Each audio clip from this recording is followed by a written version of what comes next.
We're live. You want to introduce us? What's going? No. What is up, guys? What's going on? Welcome back to what's the stream name, Jeffrey? IUS Horizon Sports Podcast. I am your co-host, Connor Krake. No. This is Jeffrey Robinson. If you like sports, maybe listen to us. We know a thing or two, but we're also idiots, so I don't know how far we'll get. Welcome. How you doing? Terrible, actually. Just got off work. Had to work the 9 to 5 in the morning to work the 9 to 5 after.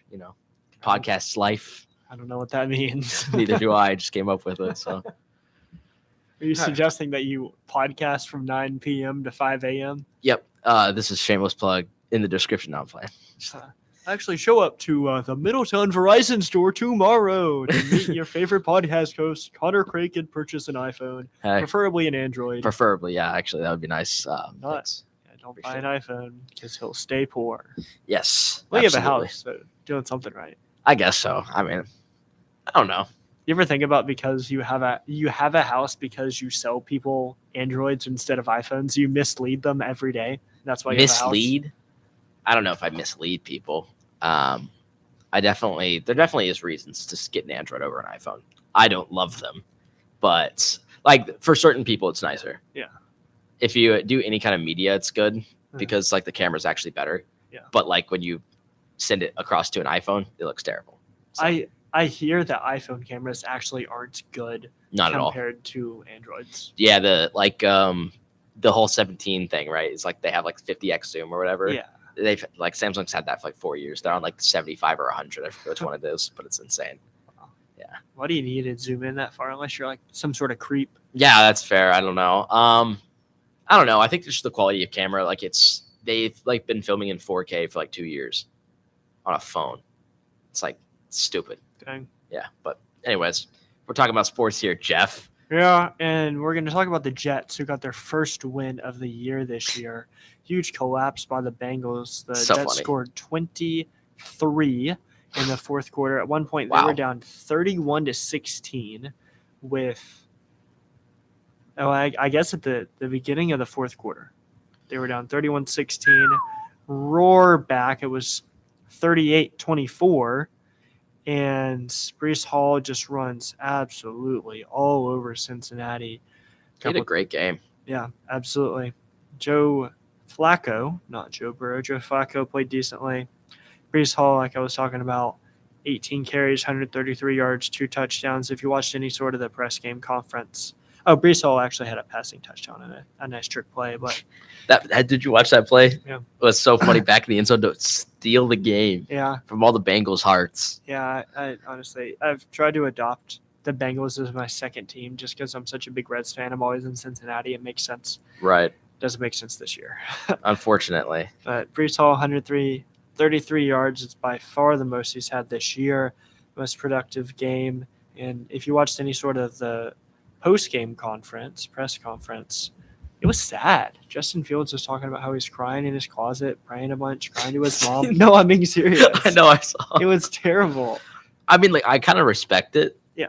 Like, it's hard to for like as like a man on that kind of stage to like show that kind of emotion. Yeah. But at the same time, like you're looking like your franchise quarterback. You know what I mean? Mm-hmm. It's like you're tuning in for the press conference. What are we gonna do differently in the season? And it's just like, man, I just cry every day. Yeah. And it's like that's your starting quarterback, everybody. When you are the starting quarterback for the New Jersey Jets, as some people call them, that's probably what's like. Happen. How does the O-line feel? It's like that's your leader, and he's just like, I'm depressed.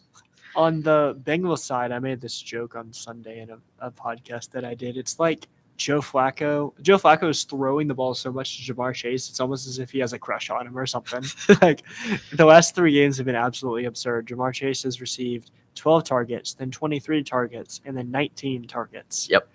In the last 3 games, and it's like, okay, great. If you have him in fantasy, that's all well and good. But what about T. Higgins? What about Chase Brown? T. Higgins and Chase Brown both had a receiving touchdown in this game. That's true. I would say you're very happy if you're a Bengals fan, or maybe I would say maybe not happy as a Bengals fan, but fantasy manager that has Bengals players probably a little bit more happy.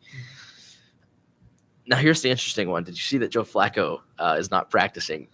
Oh my gosh! What did he get, a paper cut or Shoulder something? injury in his throwing shoulder, so he is not practicing Wednesday as of today. They're kind of TBD. I think he's day to day. So, but we'll be looking into that next week. Target that defense if he's out for sure. So if Joe Flacco's out, they only have one other quarterback on their depth chart, and it's Jake Browning, who they just replaced a few weeks ago with Joe Flacco. They don't have a single. Jake Browning's on the Ravens now. No. I'm thinking, who was their starter last year? I'm mixing them up. No, I'm thinking of Cooper Rush. That's who I'm thinking of. Cooper Rush. He's on the Ravens now, but he's Dallas's backup. I thought they kicked Jake Browning out the door as soon as that game happened. They're going back to Jake Browning if they 50-50 is what ESPN says. It's so bad I don't even know the guy's name. So Drake May is really good at football. We've discussed that a million times. He Definitely continues to be really good at football. Dylan Gabriel is not as good at football as Drake May. Dylan Gabriel in his third start, I think, at this point, third or fourth start. 21-35, 156, 2-2 in the interception and touchdown category. Was only sacked once. Unfortunately, Quinshon Judkins was injured. He had 9 of the team's 16 carries for 19 yards. He's day-to-day, week-to-week. They're off this week. They have a bye, so he'll most likely be back the next week. But Harold Fanning continues to impress. He's the rookie out of Bowling Green, set every single FBS record imaginable, receiving-wise, as from the tight end position. In Bowling Green, a lot of people said that it was because he plays for Bowling Green, which means he plays other teams like Bowling Green. That doesn't matter to him because he went 6 for 62 in a touchdown, had the most targets, most receptions, most yards out of the Browns receiving core, which is just no one pretty putrid at this point. But he's up to 352 yards receiving this year so far. He averages, I'm not going to be able to give you an exact number, but he averages about 5 receptions a game. I would say so. And he's doing pretty well so far. So what are you thinking about this one? Curious on your opinion between David Njoku and Harold Fannin. They are both averaging they both tend to score a touchdown a game because there's no receivers there, so there's basically the receiving core, right? They both have 2 touchdowns on the year. Well, I'm wrong. Man, that's actually surprising. I have both of them, so maybe I keep looking at them individually. But the average between yards per game, 10.3 on Harold Fannin and 9.2 for David Njoku. That would be targets, excuse me. I don't know. I think both of them are great players. I'm curious to see what they do with David Njoku. I know there was some talks on the if they were trade David before the trade deadline. Do you have any information for me there or any opinions? No, I don't have any opinion, or I have opinions. I don't have any information. Sure. What I know is he's going to be a free agent next year. Interesting. So he's 29 going into his age 30 season. And look, he's going to get signed by someone, but it's not going to be the Browns. I don't think he's going to stay there. I think the Browns are heavily going to dive into the receiving core. They have a good defense. They might pick up a quarterback if they, what's their record? 2-6. So they're probably going to be in a good position to take a rookie quarterback. I would do that and attack the receiver position. If you're not able to do well in the receiver category, then maybe try to get Njoku back. But by then he'll probably be signed by the draft. So I agree. You have to make that decision in advance. Since he's so old, the contract that he's on right now is $54 million, $13 million a year. So even if it's for 2/3 of that, he's still going to be somewhat expensive for a 30-year-old tight end. So yeah, I'd say he has to be in the 10 mil range, right? The 7 to 10. I think it's interesting that you say that they should re-roll in the draft on quarterback. I guess haven't seen camp, but something just tells me Dylan Gabriel or Shedeur Sanders just has to be a startable player. So in the rain against Miami, Dylan Gabriel threw for 116 yards. He's just bad at football. In the not rain against the mediocre Patriots defense. He threw for 156 yards. In his first start, he had 190 yards. He's thrown for 200 or more yards once through 4 games. Averages a 59.9 completion percentage. And, of course, this is really small sample size, but the guy's also been sacked 11 times in the same time span. So he doesn't get rid of the ball like he should. Maybe they need to work on their O-line as well. But, of course, depending on how this year goes, whether or not Shedeur Sanders is starting at the end of the year, if Dylan Gabriel keeps this up, he definitely will. But yeah. I would recommend that Cleveland, maybe they try to get Kirk Cousins. I have no idea. They probably wouldn't want to pay that with Deshaun's contract still on the books. I think they can get out of it after next year without losing too much money. Without losing their franchise. Yeah, right. That's probably a better way to put it. I mean, I'm curious. At this point, are the Browns? Well, we know that they can't develop a quarterback, but is it the fact that the players are bad or the Browns franchise? I feel like if one or two of Shedeur and Dylan Gabriel were to go somewhere after their rookie contract and, have a starting job somewhere, that's when we'll know. I think that's official at that point. Because, I mean, you think, like, what? Was it Sam Darnold? Was Sam Darnold on the Jets or the Browns first with Baker? I'm trying to think. Or the Panthers. I think it was when they were at the Panthers. Baker together. Started with the Browns in 2018. That's enough of an answer for me. Yeah, I mean, like, I think Sam Darnold was with the Jets, if I remember correctly. Yeah, and then they both played for Carolina together. That's what I'm thinking of. But I mean, how many chances are you going to take on a quarterback and not be able to develop them? Like, you just go send him up to O'Connell for a few days, and like he'll come back and be able to be a competent quarterback. I mean, you have the right scheme. I think anyone can do good because you can't expect a rookie quarterback to throw 50-yard passes every play. Mm-hmm. It's not going to happen. You need the intermediary targets, and that's why I'm a Harold fan. I think it's such a good asset. But. Yep. So quarterbacks the last few years for the Browns. Flacco, of course, started this year. They had Jameis was their leading passer last year. They had Flacco as their leading passer in 23. That was an interesting year because they made the playoffs, but if I remember correctly, they had like a couple of different quarterbacks as their main guys. Yeah, so they had Deshaun, Dorian Thompson-Robinson started a couple games. Deshaun started 6, which was the most, and then they brought in Flacco for 5, and Flacco went off, led them to the playoffs and all that. But I mean, to answer your question, they've been above 500. Guess how many times they've been above 500 since starting in 2008? 3. 2. They've been above 500 twice. When 2008? 2008. They were 4-12 starting in 2008. Guess how many times they've won more than 500 nowadays? You have to win 9 games to be above 500. Right. It used to just be 8. You can be 8-8. Now you can't be 8-8 anymore. Guess how many times they won 7 or more games since then? Which is 4. A game or 2 under 500. 5, actually. 5. They have something about me still disappointed. So how many years is that? That is 20, or not 20. That's like 17, 18 years.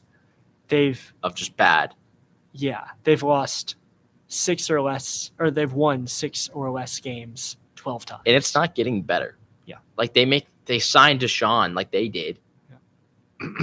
Yeah. That ruined their franchise for the foreseeable future.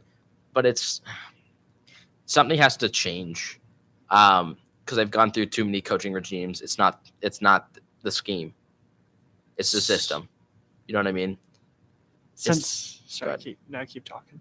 It's not the play-by-play anymore. It's not. It's the organization. Like they need to relocate or something. Cleveland won't lose them, right? But like something has to give before it turns around. Since 1990. Stop. No. The Cleveland Browns have been over 500 5 times. 35 years. In 35 years, the Cleveland Browns, ironically, after the World Trade Centers were exploded. Why? Why? They were over 500. Sorry. That just 2000. That's not the only thing that happened in 2001, Jeffrey. No, it was the year after that. It was the year I was born, 2002. So why'd you have to correlate it? Okay, let's lock back in. Drake May is a really good quarterback. Everyone Yes. knows that. Trevion Henderson seems to be a good running back, but they're not treating him that way. Let's move on.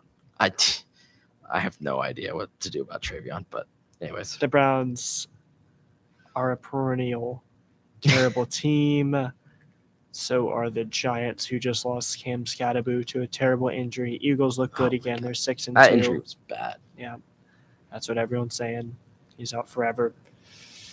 Bills whooped up on the Panthers. So this is interesting. The Falcons lost to the Panthers 30-0. They beat the Bills 20-10.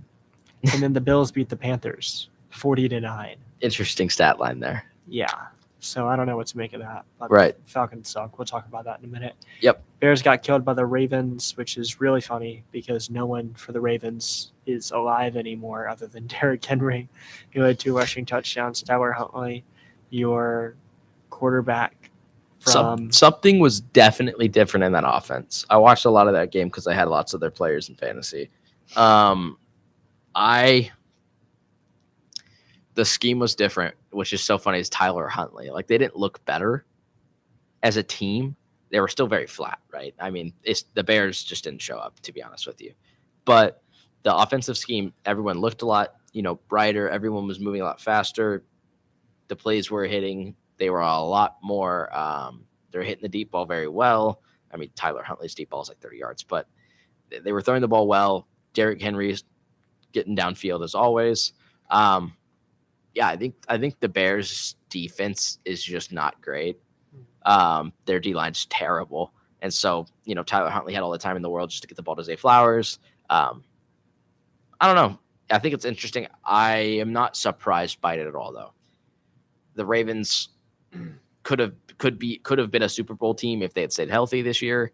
Lamar being out, every game from here on is a must win if they want to get back to the playoffs.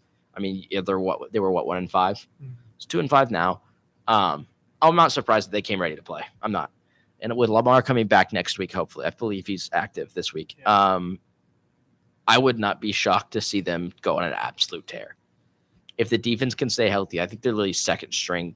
They don't have a single starter from week 1 in their secondary, which is not a fun experience. Don't get me wrong, but I'm not surprised by the game. I think the Bears are still pretty good. Caleb just needs to figure out how to play football officially, and we'll be fine. So I'm going to give you a quick little story time. Okay, hit me. I love stories. I got out of church on Sunday, looked at my phone, sat in my car like I do every single Sunday after church, right before the 1 o'clock games. I'm like, hey, Gabby, before we drive anywhere, I need to check to see if anyone's injured. It was Drake London this week. And I started panicking. I'm like, okay, I'll move my flex to my wide receiver role. I'm fine. Jordan Addison played already on Thursday, and he was locked into my flex role. And I didn't have a single other wide receiver on my bench. Not one that was playing that week. Oh, yeah. So I dropped Kareem Hunt, and I went to the waiver wire. Okay. I panicked. There was no one. You dropped Kareem Hunt, and what league was it? All right. Someone already picked him up this morning. I know. I tried to pick up this morning, but since I was lower on the waiver wire, Charlie got him. Yeah, that makes sense. So I was met with 2 options. Right. Casey Washington, the wide receiver for the Falcons, who I assumed would take Drake London's role. It's Casey Watkins. Okay, sure. He had 2 targets last year for 14 yards. This year, he had, before Sunday, he had 13 targets for like 70 yards. And you started, bro? Or I could pick Xavier Hutchinson, who has a total of 300 yards over 3 years. Right. Which decision would you have made?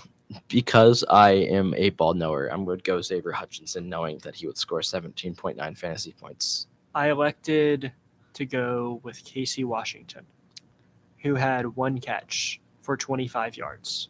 3.5 fantasy points. And Xavier Hutchinson stayed on the waiver wire, and I checked after his game. and he went 5 of 6 for 69 and a touchdown. That is the most yards he has ever. That is a career high. I mean, who else is there to catch the ball? It was terrible. Anyway, whole reason why I'm doing this whole bit is because we're going to talk about the Texans game. But then I just had to get that over with. So the Texans won. That's pretty cool. Texans looked good against the 49ers. 49ers did not look good against the Texans. Neither did Mac Jones. Christian McCaffrey didn't run at all. 8 for 25. They're receiving. Wow. For the first time in weeks, Christian McCaffrey was not the leading receiver. Shout out Mac Jones. Well, they lost, so I guess not shout out Mac Jones, or Mac Jones. What are you thinking about this game? Two things. I think if we're talking merely NFL, obviously we talk fantasy a lot here, because me and you have an addiction. But two things. For the 49ers, your window's closed. I mean, it's over. I mean, you can't lose. You don't lose games like this if you're a Super Bowl contender. They have been a force to be reckoned with for the past couple of years. I don't see it anymore. The team is too old. Their window's closed. I mean, I think we knew that going into this year with all the injuries. We knew.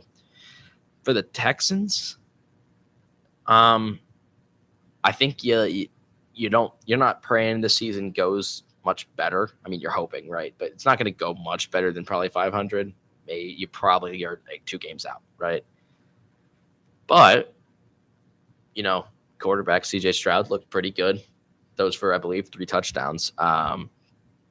CJ Stroud had a wonderful game. He's throwing to, me and you out there. So let's look at the stat line. CJ Stroud went 30 for 39. How many yards do you think that gets him? 30 for 39. Mm-hmm. I'd say you should get at like 315, 350.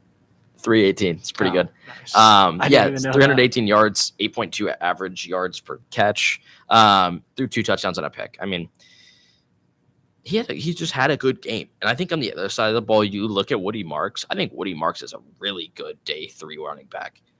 Because, the day 3 running backs that we're talking about, Cam Scatterbo, Woody Marks. Scatterbo was a day 3? Mm-hmm. So I can't believe we breezed over it. Do you mind if I go back to Cam for like 2 seconds? Yeah, go ahead.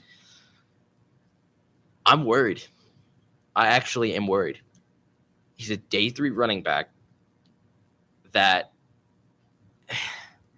he's a 7th round pick. You know what I mean? Like 4th round pick. 4th round pick, excuse me. They picked him late. And that injury was not good.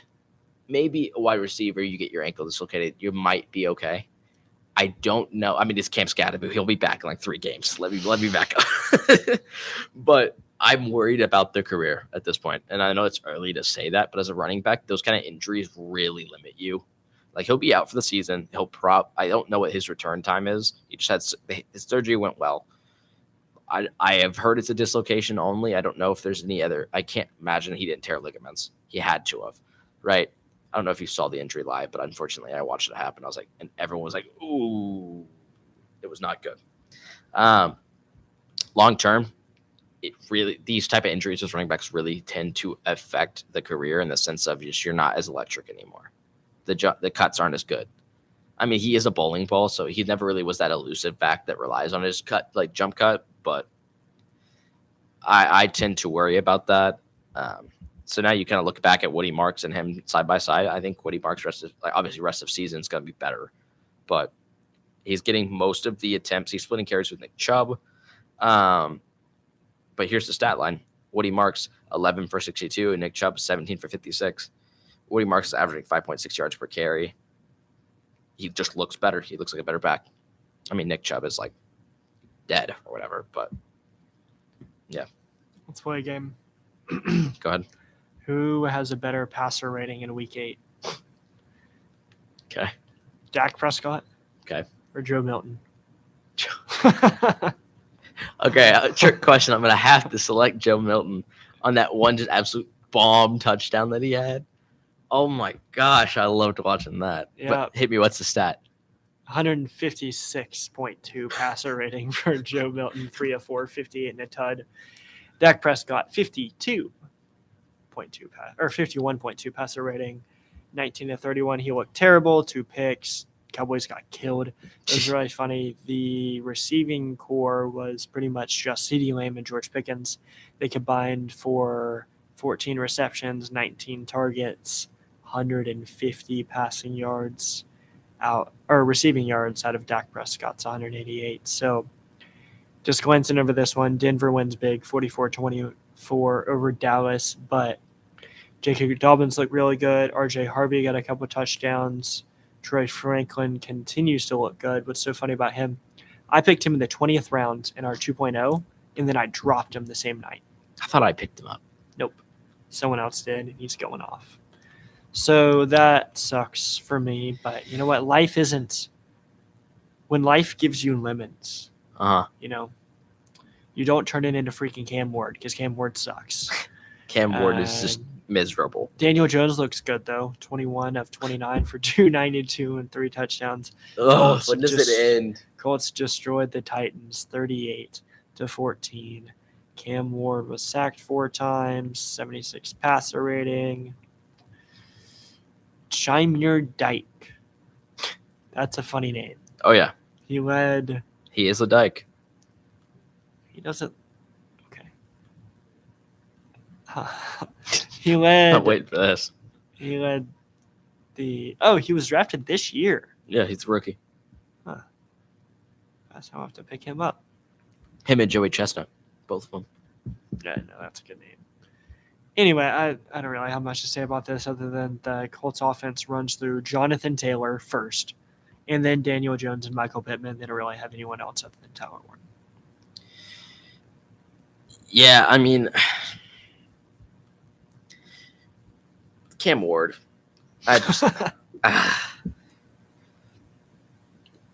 He's averaging like 5 sacks a game. And in college, I mean, how many quarterbacks are we gonna draft in the NFL that all they do is run around the backfield and make plays, and then them not work out in the NFL? It doesn't work. And who's gonna break the habits, right? Cam Ward is just not making the reads fast enough. He's not going through his progression fast enough. I mean, I understand he's a rookie, but at the age in the NFL that we're at, through 8 games, if you're not producing, you get benched, right? I mean, what? Michael Penix, how many starting? If you can pull this up, how many starting games does Michael Penix have? And he's behind Kirko again. I mean, he's not though. He was injured this week. What do you say? He was injured this week. He's not behind Kirk. I thought they were starting Kirk over him. No, you would know this, I guess. Yep. So Penix will be back in this week, probably. Mm-hmm. Okay. But I mean, how many weeks are we going to let it go? I mean, he'll go through his progression, and his check down will be open, right? It's like, okay, check the ball down, Cam. No, it takes him so long to get to his check down that the people cover it. The defense covers it. I mean, I obviously hate him because he came out of Miami, right? As a Florida State fan, I hate the guy, right? But I was excited to see what he did in the NFL, and this is just he's not producing. I mean, oh my gosh, 22 of 38, 250, touchdown and interception. It's just not there. And I don't necessarily think that his receiving core is that terrible. They're not great, but there's worse in the NFL. Shoot, 100% there's worse. So I don't know what's going to happen.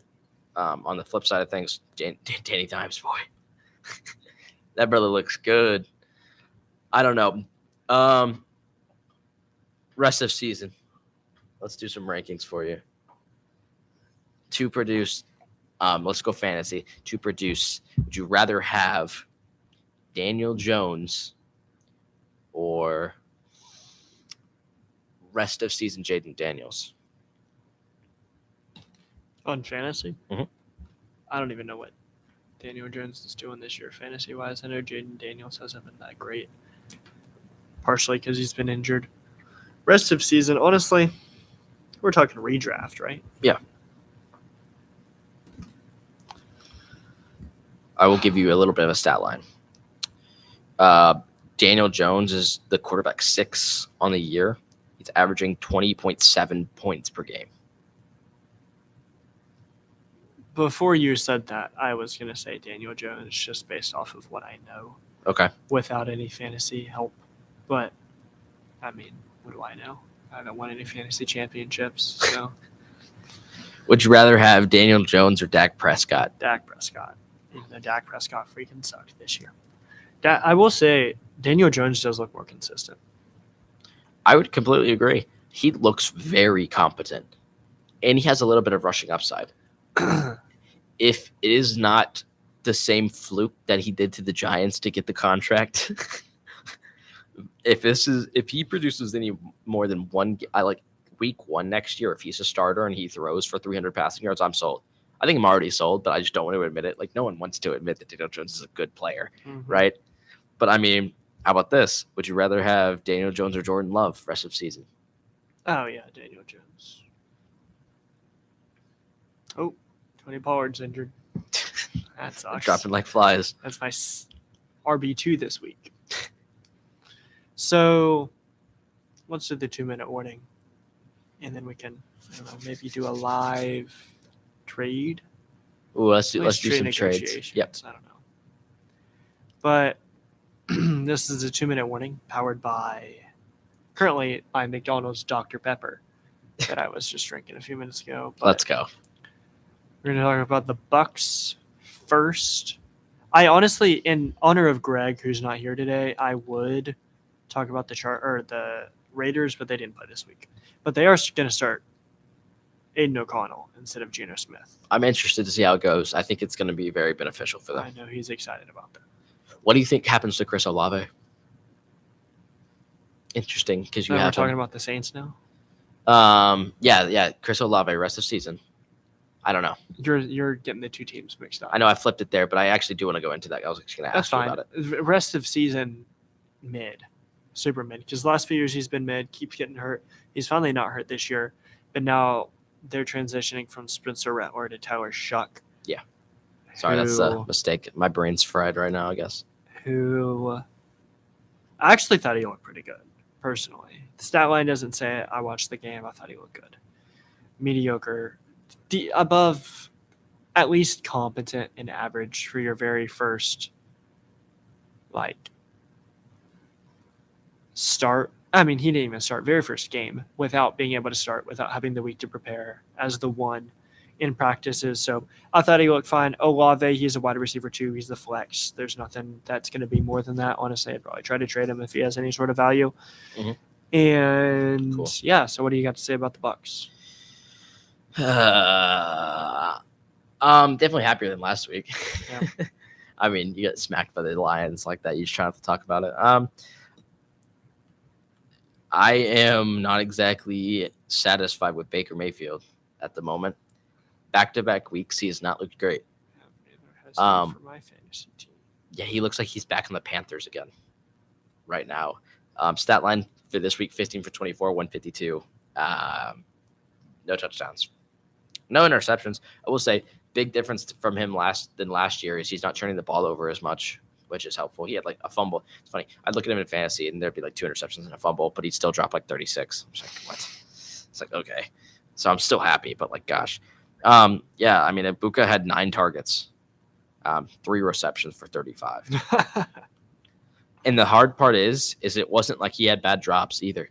Now, Ibuka was nursing the hamstring, right? So this is his second game back now with the hamstring. But there was 2 times in this game. Actually, sorry, not 2 times in this game. 2 times in the past 2 weeks against the Lions and against the Saints.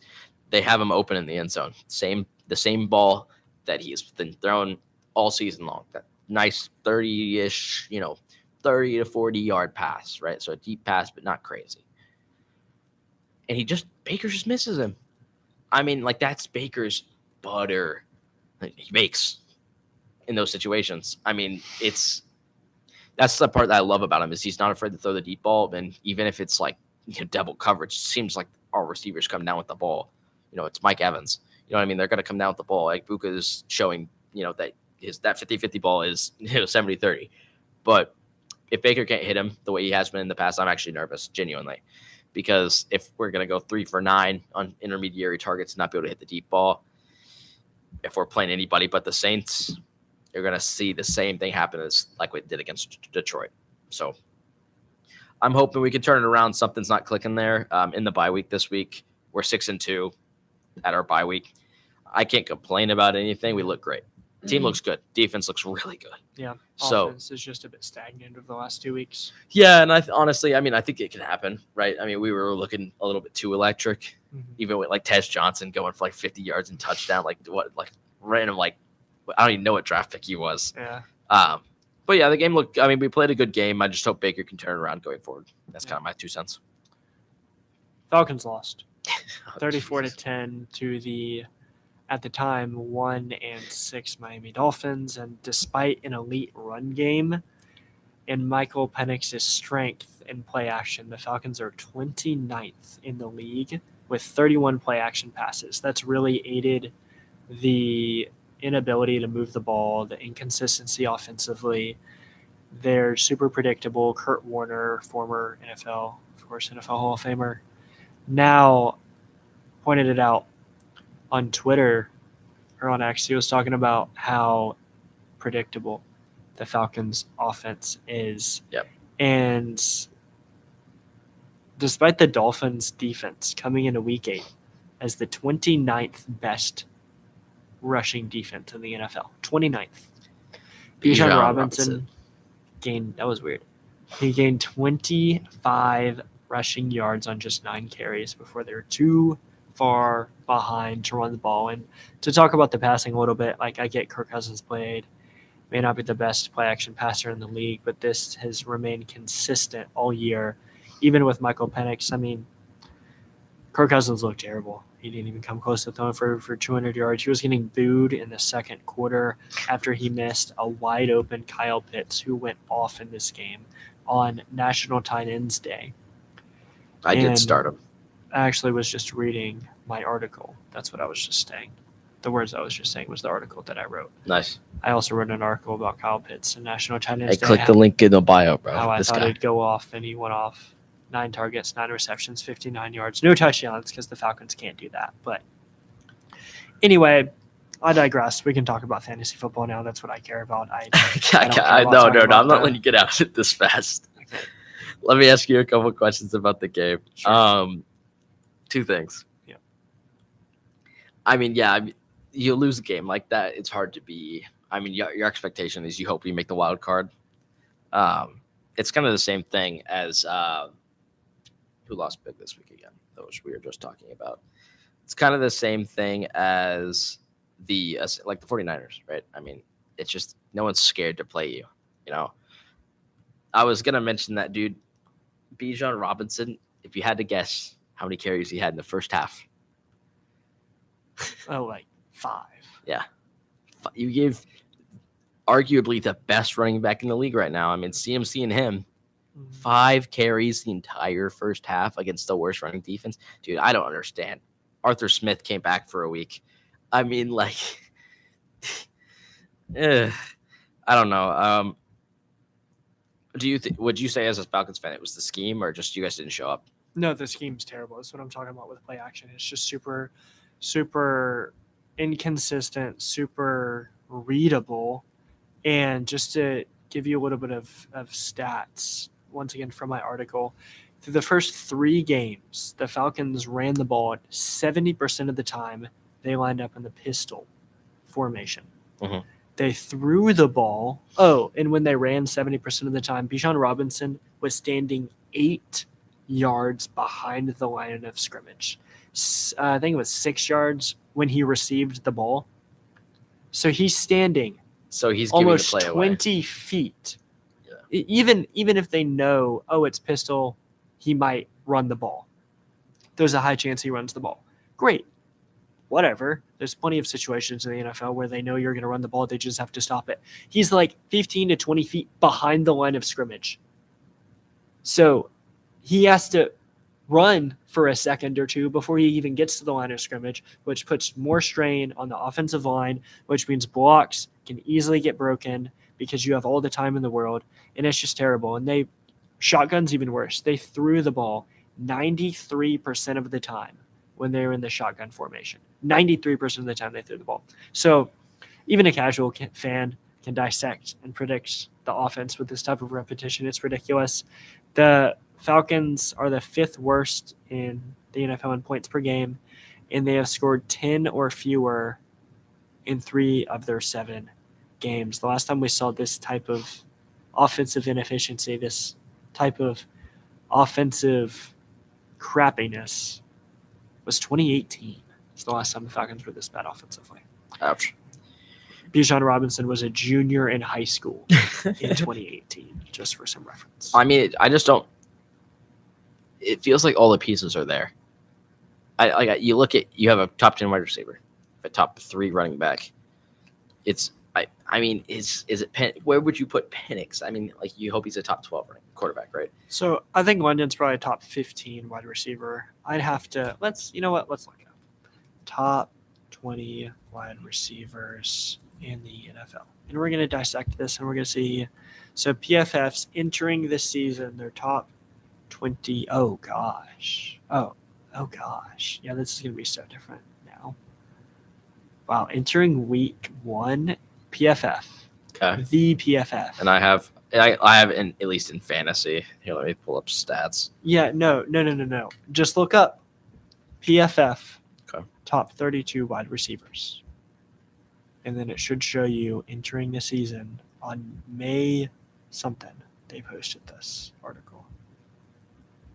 This is like the PFF, all the grades, all the scouting. Then Jamar Chase 3rd. Then A.J. Brown 1st. A.J. Brown 1st. Yeah. Wow. Tyreek Hill was 8. Is this year? There's no way. Yeah. 2025. Holy cow. So, all right, let's see. Let's see what I agree with and what I don't agree with. Drake London was 11 above Malik Neighbors. Disagree with that. BT Jr. was 15. Gosh, wow, this is terrible. Joe McCorn's 10. Mike Evans is 9. I mean, gosh, they have Marv. Okay. All right. If Marv is 26, who do you have 27 before you look in 28? Wait, say it again. Marvin Harrison Jr. Uh-huh. Ranked 26th, PFF rankings. Okay. Who do you think's 27? I don't know. Probably like. Gosh, what's his name? In 27th spot, we have Jackson Smith and Jigba. No. In 28, we have Rashee Rice. And then 29th, they have Josh Downs. This is a bad list. You're telling me we can't do this for a living, and this is the type of statistics people come up with to do as their job? Yeah, wow. Wow. JSN is a wonderful receiver. Ranked above him is Brendan Ayuk in 19th. I don't even want to look at this list anymore. All right, well, let's move on to some trades. Yeah, so let's pull up Dino 2.0. Okay. Real quick, and then we can. Are we trying to trade with each other currently? This is live on air. That's fine. Dino 2.0. Where I'm 13-3, and measly Jeffrey over here is 9-7. So what position do you need? You don't need quarterback. You don't really need running back. Like, sure, you could use some depth, but like you have Kyren, Derrick Henry, and David Montgomery. Like, you don't need a starting running back at all. Although David Montgomery freaking sucks this year. Holy cow. No, it doesn't. He's running back 22. Yeah, but he has 2 games over 13 points. He has 3 games over 9 points.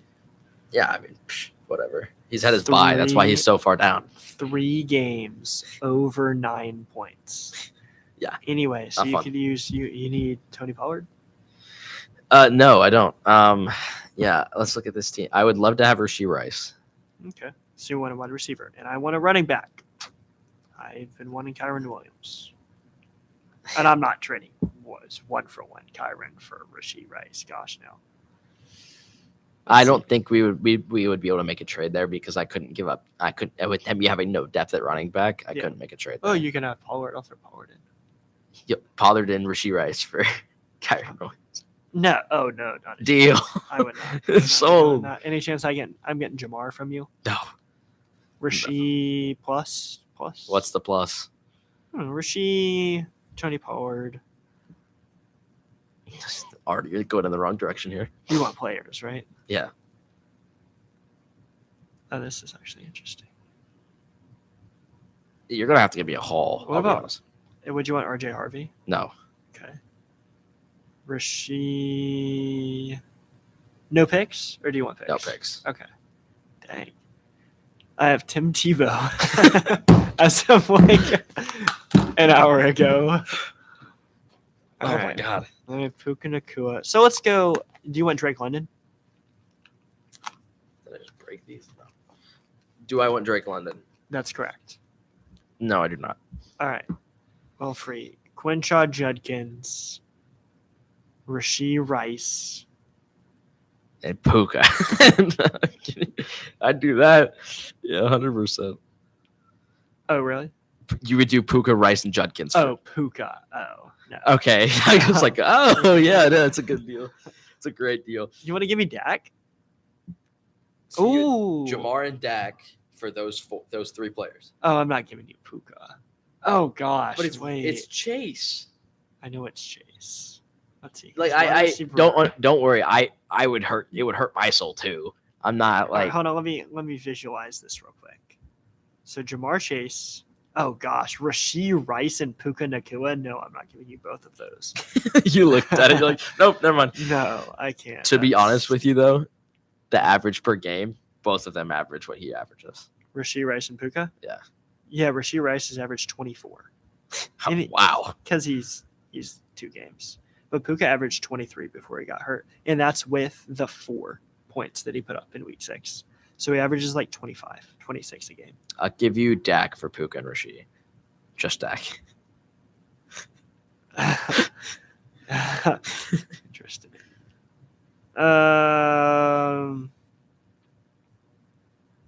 You know what KTC has me overpaying for? It's pretty even, but what? It was Dak and Jamar for Puka and Rashee. And you're overpaying? Mm-hmm. But it's by like 300. So, dang. But it's also KTC. What do we also have in there? Was it Quinshawn? Yeah, it was Quinn. Well, I said Quinshawn and Puka for Jamar. No, I said Quinshawn and Rashee for Jamar. That's what I said. But I didn't think you would take that. I would definitely not take that. Yeah. Dang, Derrick Henry. Hopefully has a good season. Oh, gosh. Buy low, that's for sure. What's his contract? Do I want anything to do with him? 2 year. I mean, I probably wouldn't trade him. Wouldn't trade him. He's 31-year-old running back. Of course you'll trade him. Yeah, but what are you going to give me? You got to give me a guy that can produce on his level this year. He averages 13.2 points a game. So sure, I'll give you a guy he's been. who can produce Yeah, on his level. you're gonna. Okay, no, we're gonna see. You're gonna really try to sell me and say that just it's only because Lamar's out, or it's not because Lamar's out. Come on. Before Lamar went out, he had 2 points, 10 points, 7 points, 3 weeks in a row. What week did Lamar go out? I don't know, but that was weeks 2 through 4. Yeah, he had 2. Okay, Cleveland defense. Yeah, that's fine. I'll give 2. Yeah, I was right. 2 through 4. He got hurt in week 4. Yeah. So you have the Cleveland's defense and then Kansas City's defense. When Kansas City decided they wanted to be competent. You're not giving me Drake May, are you? No. No, and I want you to remember that I drafted him to pick before you. Yeah, remember I was mad about that? Yeah, I had the best draft of all time. Yeah. Let's see. What do you trade in David Montgomery for? You're probably high on him, aren't you? Yeah, you just told me he was trash, so and then you're asking for. He hasn't been a running back 1 since 2020 with the Bears. Outside That's of fine that, with me. he has been a late running back 2 every single. I picked him in the 6th round. I ain't mad about it. No, well, what I'm saying is, you better be cheap.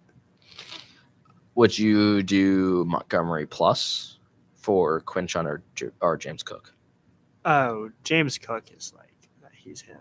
I don't know why I don't know how he's running back 7. He should be like way higher. 3. It's that 4-point game. I feel like it's because he has the early bye. Because he had 21, 26, 20, 22, and then 4 and 8 bye, and then 33. I love that, man. You've been trying to get him for me for so long. The other dino. Yeah, let's look at the other dynasty real quick, and then we can wrap up the stream. Yeah, that might be a better occurrence. Let's see. So for context, I'm 6-2 in second place. Connor's 5-3 in 4th. Dude, this league is so competitive. Yeah. Look, all I'm saying is I play Charlie this week, who's also 6-2 and right beneath you. You trade me like your starter, like this week. I mean, let's take him down. So nobody will know.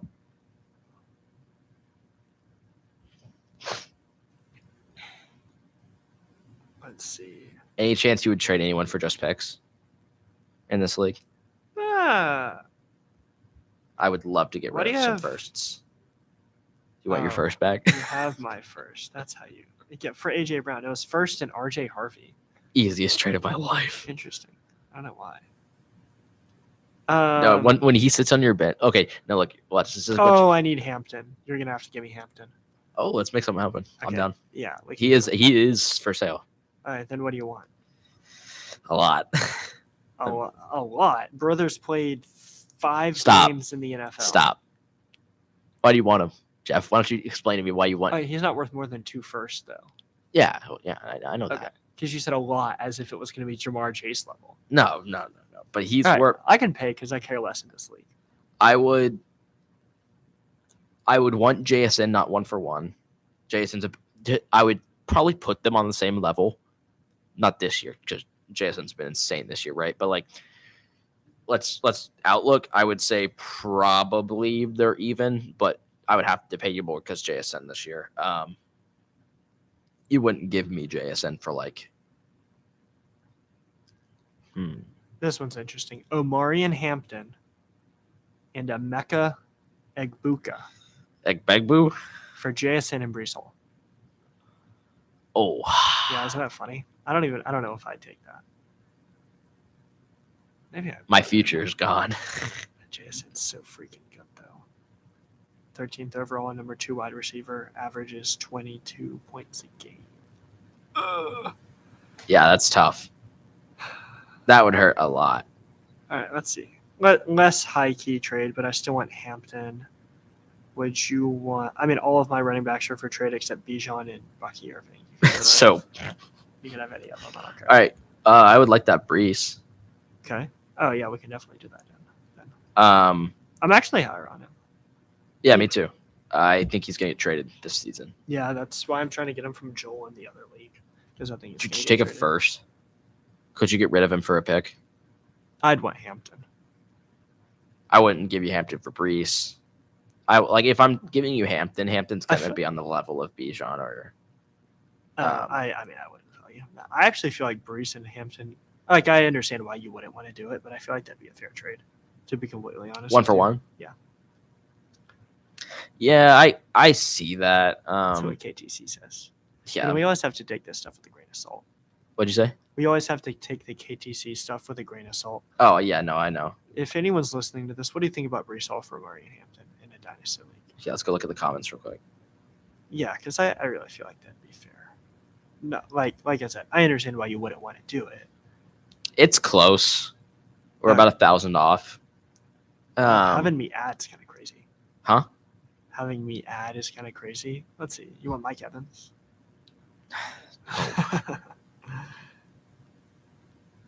Maybe we could turn this into a big. Yeah, I mean, I just don't know if I would like to make that trade because I'm giving you Hampton low and paying Brees high. I'm buying Brees high and Hampton low. Oh my gosh, Chris Olave is the wide receiver 9. Yeah, he's been having a great year. No, I mean, I really just don't think I could make that trade because it's selling low on Hampton. Sure. Hampton's ceiling is up there with like I'd say Kyron. You don't want Rashad White, right? No. I mean, I have probably one of the best running back cores in the league so far. Cook, Hampton, Judkins, Stevenson, yeah. Harvey. I mean, Stevenson kind of sucks. Huh? Stevenson kind of sucks, but all right. Well, so no Brees Hall for Amari and Hampton. This is so tough, dude. You don't want a wide receiver, do you? I could take one. I mean, I would love to have JSN. I wouldn't take Puka. Couldn't pay for Puka, but is Jason sellable? I mean, yeah, everyone's sellable, but I feel like him and Puka are on the same level. JSN averages 22, Puka averages 23. Roman 2 firsts. Oh, we're doing the pick thing. Rome 14 averages like 15 points a game. Rome has had a couple For bad JSN? weeks. Rome has had a couple bad weeks, but Rome is really good. What, your 227 or 26 first? I think I'd have to give you a 27. 127, 126. No offense. Rome and 2 first. Oh, gosh, that's paying. And it's a late first. I think I'm overpaying hard. It's pretty hard. If I give you I kind of feel like I want to take that. I would take that too. We're about 5,000 apart. Oh, you overpaying? Hard. 2 first is a little crazy. That's a good trade. I mean, I would love to make that trade because just having JSN would be amazing. But I mean, would you do Rome in a first and like a second? No. Have to be 2 first. Why'd I lead with that? God, I'm an idiot. Roma Jones saying 2 first for Jackson, Smith, and Jigba. Gosh. Okay, hold on. They have so many wide receivers. Only because, hear me out, I'm not just trying to keep Rome. Would you do it for DJ Moore in the 2 firsts? Because it's still a startable player. But it gets you your 2 firsts. That's way closer for me. Heard you would not start Tebow this week, Jeffrey. You know what? Sure, I will. Next time we play in a league, you want to put like Tebow versus like so just put 2 like Tom Brady versus Tebow in our lineups. DJ Moore is not a startable player. Yes, he is. 9 fantasy points a game.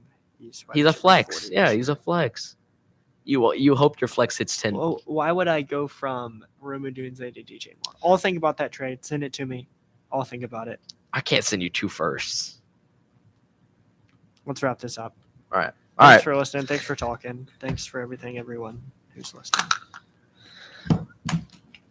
See ya. I will be getting Jason. But you winning it?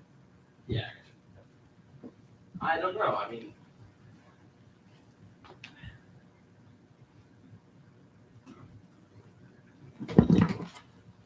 I'm tired.